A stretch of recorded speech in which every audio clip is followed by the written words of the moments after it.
The main character in most of Plato's dialogues, the kind of protagonist, the hero, is Socrates. So to understand the Gorgias, this dialogue, as I've been saying, we need to understand the literary details. We need to understand who the characters are, because it's only by understanding who these characters are that we can really understand what they're doing and why they're doing it and what it all might kind of amount to and what Plato's trying to show us. And so I want to say a little bit about who Socrates was. So Socrates was an actual historical person, just as all of the characters in the Gorgias were. And so Plato's drawing on these, he's using these actual historical people that everyone who he's writing for would know, and he's dramatizing what they're doing. He's making up stories about them. And so who these people actually were is going to kind of constrain what Plato can do, and it's going to inform what Plato does. And so we want to understand who these characters are. And in the first place, we want to understand who Socrates was. Socrates was born in 470 BC, and he dies in 399 BC. He's contemporaneous with a bunch of quite famous Athenians. He's living kind of near the middle to the end of the Athenian Golden Age. And so people like Sophocles and Pericles and Thucydides are all contemporaries with Socrates.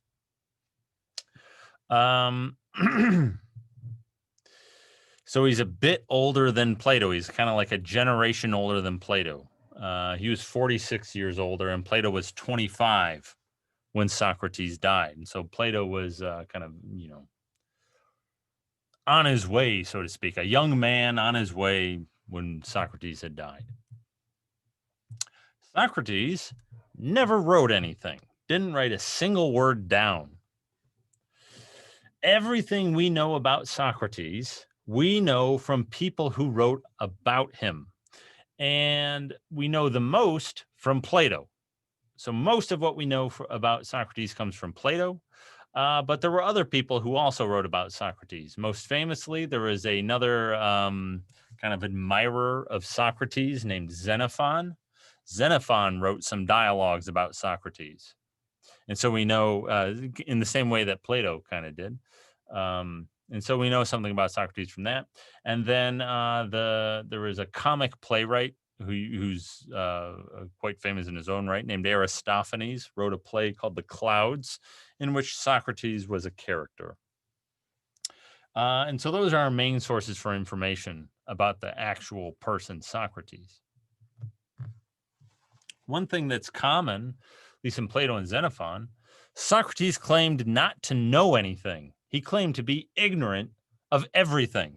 He didn't know a single thing, is what Socrates claimed at least. And so at this point, you might start wondering, well, why on earth is this guy so famous? Why does everybody know who he is? Socrates, I mean, that's a household name. I think, I don't know, 90% of people on whatever, they've heard of him, right? Why does everybody know who he is if A, he never wrote anything, and B, he claimed not to know anything? Why is this guy at all in the historical record?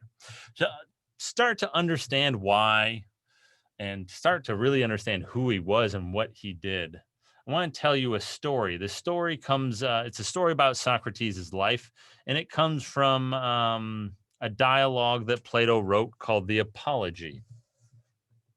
And the story, it's kind of like superheroes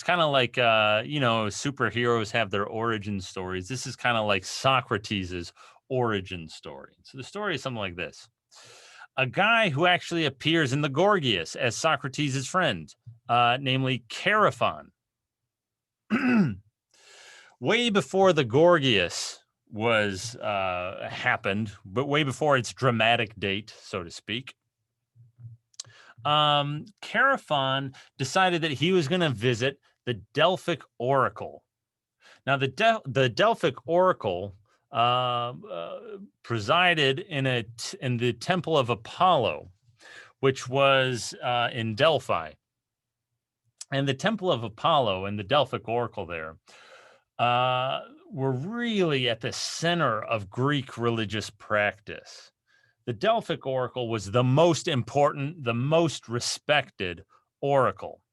And what people would do is they would go ask the Delphic Oracle questions. And so it was very common for various cities or whatever to go send an envoy to the Delphic Oracle and ask the Delphic Oracle, whether or not we should go to war with Sparta or if we'll win or whatever, right? And you get some answer from the Delphic Oracle. Now, more often than not, the Delphic Oracle's answers were very cryptic. They were very hard to figure out what they meant. And more often than not, they were the kind of thing that you would only figure out after it was too late, after you were already doomed. You would realize that what the Delphic Oracle had said was actually a kind of prophecy to warn you away from going to war with Sparta or whatever. But it was so cryptic and hard to decipher that you didn't see that beforehand and whatever, right? That's what the Delphic Oracle's prophecies usually were like. But everyone would go and see her. It was very common practice. Go ask the Delphic Oracle for advice. And so Xenophon decides to go ask the Delphic Oracle, not necessarily for advice, but maybe kind of indirectly for advice. Xenophon decides to go and ask the Delphic Oracle who the wisest person is. And so the Delphic Oracle, just a little bit more background about the Delphic Oracle. She was this kind of priestess that people kind of conjecture she would be sitting over this kind of crack in the earth. And these fumes or vapors would rise up from it. And people conjecture that those fumes or vapors or whatever they were actually somewhat hallucinogenic, or they made the Delphic Oracle kind of go a little bit, have a episode. She'd kind of go into a trance and then deliver these prophecies or whatever. That was kind of how it worked. And so Xenophon goes to the Delphic Oracle. There she is. She's also called the Pythia, but the Delphic Oracle, there she is. All right. And Xenophon asks her who the wisest person is. And the Delphic Oracle responds, interestingly enough, Socrates. Socrates is the wisest person. And so Xenophon knows Socrates. And so he rushes back to Athens and lets Socrates know, right? Hey, Socrates, you're the wisest person, right? That's an interesting feather to put in your cap if you're Socrates, right? Delphic Oracle, most respected oracle in all of Greek religions, that I was the wisest person alive. So Xenophon goes and relays this news to Socrates, and Socrates doesn't believe it. Or at the very least, Socrates thinks this has to be one of those kind of cryptic, puzzling, hidden, mysterious prophecies, because this can't, strictly speaking, be true. I can't be the wisest person alive. After all, I don't know anything. I'm ignorant of everything. I don't know a single thing, me, Socrates. How could I possibly be the wisest person alive? So here's kind of Socrates' thought process. He relays this in the Apology. What Socrates says to himself is, look, okay, fine. I'm pretty sure this has got to be one of these cryptic prophecies that doesn't mean what it actually says to mean. It means something else and whatever, okay? But let's test it out, Xenophon. This is what I'm going to do. I'm going to go find an expert, find someone who knows something. And I'm going to try to establish that they, in fact, know what they claim to know. So I'm going to go find an expert. I'll go find like a priest, for example. Priests are supposed to know all about holiness, how we're supposed to relate to the gods. So I'll go find a priest and I'll ask that priest all about holiness. And then, I'll kind of test them, see if I can trip them up. But if they're an expert, right, I won't be able to trip them up. And then once I've established that this person actually knows all about holiness or whatever it might be, then we'll know that there has to be some hidden meaning to this prophecy from the Delphic Oracle, right? That it can't, strictly speaking, be that I am the wisest person alive. Why? Well, because there's this priest over there who knows all about holiness or whatever. There's these other experts in the city who know all about their fields of expertise. Yeah. And so what Socrates started doing is he would go around and look for experts, people who claim to be about experts, and he would try to trip them up. So let's just look at one example. So, for example, what he would do is he would go and find out, he'd go find himself a politician. He'd approach this politician, there's Socrates for you, and he'd start asking him questions. And he would do so in public places, in public spaces. That's where you could find people, after all. Today politicians don't just kind of mosey around at the mall, and you can't just go up to them and talk to them about whatever, right? But back in ancient Athens, you could. They were just regular old citizens. Yeah, I mean, they were often well connected and whatever, but they were mosey around the marketplace. The agora is what they called it, the marketplace. That was the kind of main meeting place for people. And so Socrates would just approach these experts, someone like a politician, in a public place like the agora, and just start asking them questions. Asking them not just any old random question, but questions about what they claim to be experts in. So a politician would always be making all these speeches about justice. And so Socrates would ask a politician about justice. Tell all of us, what's justice? And the politician would go on, give some sort of answer, right? Say something or other. Yeah. Profess to know what they're talking about. But then Socrates would come back and question the answer, question the politician. Kind of nitpick what the politician had said. And after a series of these questions, what Socrates would inevitably do is he'd refute the expert. He'd show the expert that their answer couldn't be right.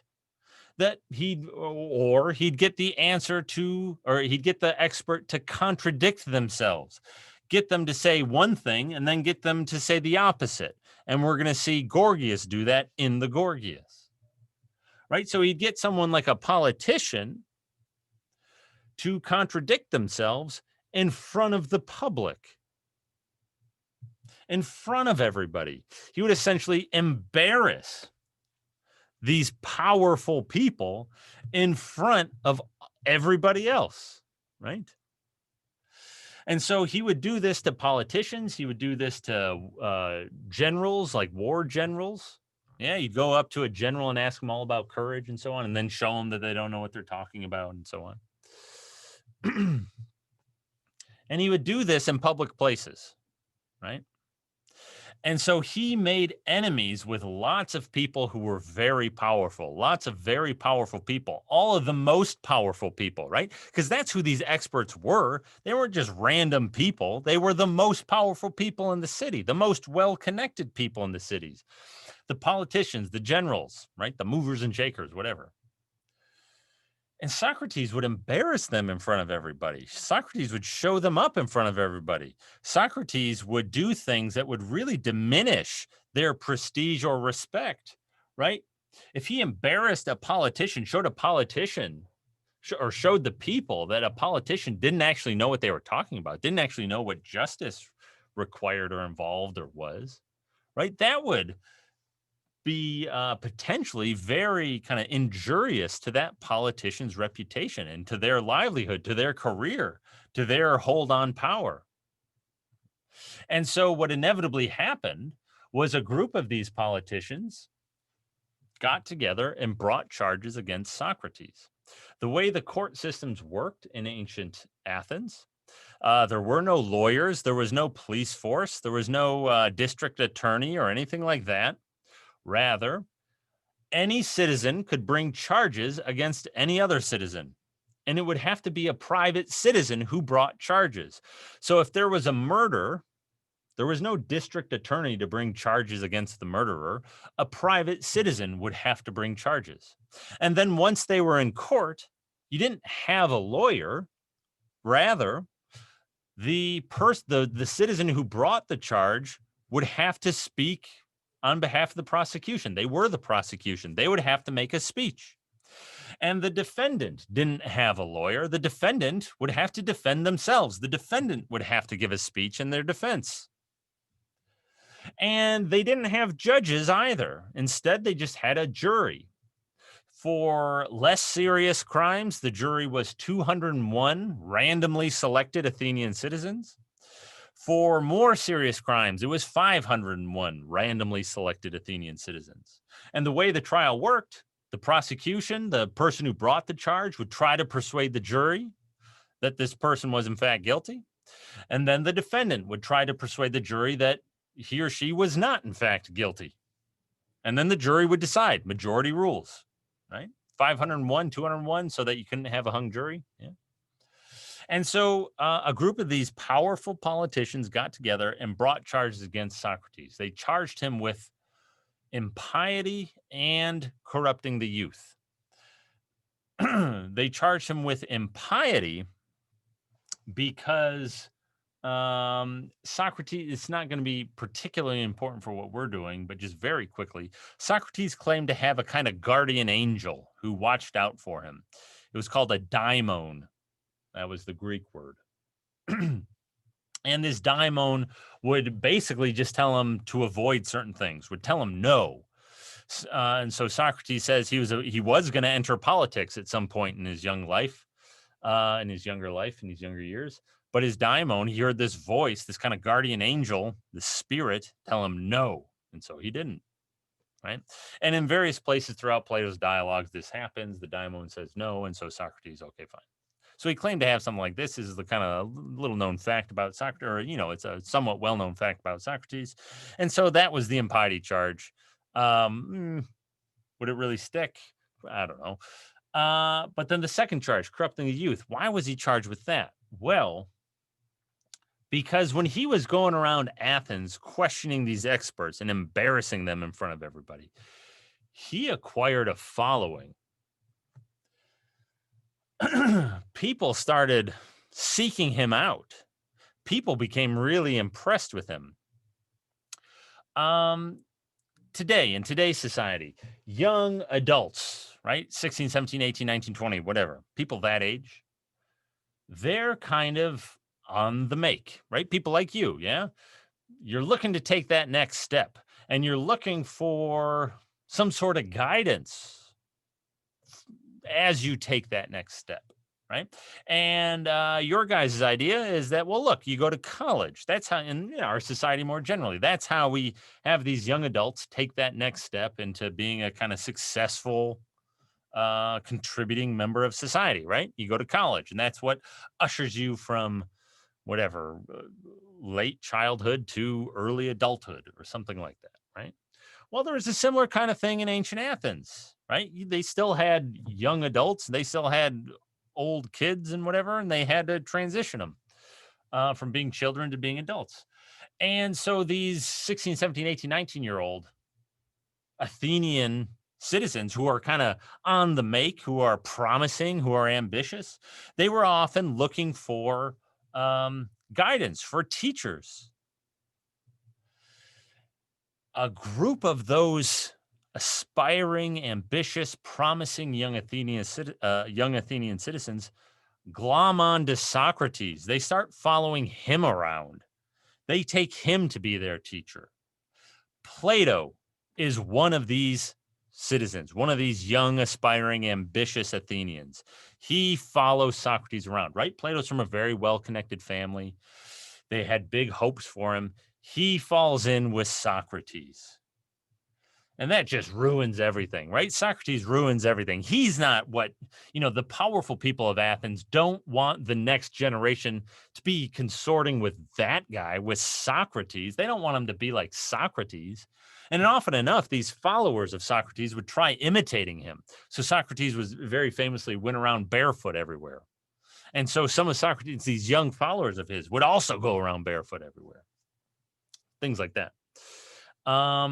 And so Socrates was seen as corrupting the youth because these promising young Athenian citizens were kind of falling in with Socrates and getting all these funny ideas and weren't respecting us, the established powers any longer.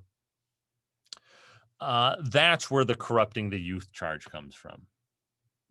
Now, as I had already mentioned, the way these defense trials would work, the way these trials would work, each person, the defendant and the plaintiff, would have to give their own speeches. And so Socrates does that. And in the Apology by Plato, that dialogue, you can find Socrates' defense speech.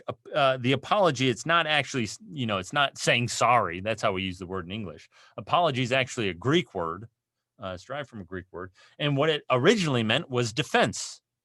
And so the Apology is actually just Socrates' defense speech. And so if you want to read that, you can go read the Apology. It's not too long. It's, I don't know, 20 pages. But it's a fairly faithful recording of Socrates' defense speech. Socrates loses. The jury finds against him. Now, the way punishment would work, there was an automatic punishment assigned to many crimes. The automatic punishment assigned to Socrates's quote unquote crimes was execution. Now, the way sentencing would work, however, the jury would have to choose between two possible punishments. One was the automatic punishment. So in this case, execution.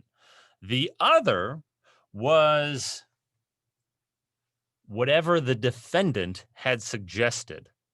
So the defendant would be given an opportunity to suggest their own punishment. And in a case such, and there came to be kind of expectations around what defendants should suggest. And so in a case like Socrates, the expectation was that he would suggest exile for 10 years. And if he would have suggested that, people, it's almost certain that the jury would have chosen that they would have chosen exile for 10 years. But that's not what Socrates suggested. Instead, Socrates thought something like this. Well, look, Socrates didn't think he was guilty of anything. Plato didn't think Socrates was guilty of anything. These are unjust charges trumped up by people who don't like Socrates, people who've been embarrassed by Socrates, right? There's no merit to these charges. And so Socrates' thought process was something like this. Look, what am I guilty of? Or what do I deserve for what I've done? What do I deserve for what I've done? Well, I certainly don't deserve exile. That's a punishment. I haven't done anything wrong. What do I deserve for what I've done? I deserve to be treated like a hero. I am going around Athens correcting your hubris. I'm a gadfly, Socrates very famously claimed. I'm kind of nipping you, making sure you don't fall asleep, making sure you're alert and awake. What do I deserve for that? The treatment of a hero. And so Socrates suggests for his punishment the reward that war heroes in Athens were given, which was something basically kind of like free meals for life at the public expense in this kind of hall of honor in a public place, whatever. That's what Socrates suggests, right? Free meals for life. That's what I should be punished with. Well, of course, the jury can't go with that. They just found the guy guilty of corrupting the youth in impiety. And so they can't treat him like a hero. And so they are forced to go with execution. And so in 399 BC, he's convicted of impiety and corrupting the youth, and he's executed. Socrates is executed by the city of Athens. Plato writes about Socrates' last moments in a dialogue called the Phaedo. Very famous painting, The Death of Socrates by Jacques-Louis David, depicts Socrates' last moment here. Socrates is the guy in the middle, obviously, and he's kind of talking about philosophy, talking about the immortality of the soul, talking about the heavenly realms and things like that, while all his friends are kind of wailing and weeping. The guy is handing Socrates a cup of hemlock. That's how they executed people. Hemlock was a poison extracted from a plant.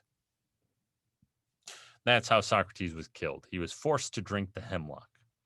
And in the Phaedo, Plato recounts the conversations that people were having at Socrates' deathbed here. Now, I mention all this because Socrates' trial and eventual execution looms tremendously large for Plato. Right? This happens when Plato's 25. Plato was expected to go into politics. That's what his family did. He spurns politics. He does not go into politics. He's not going to that world. Look what they did to Socrates. Look at what they did to this great, wise teacher who I learned so much from, and so on and whatever, right?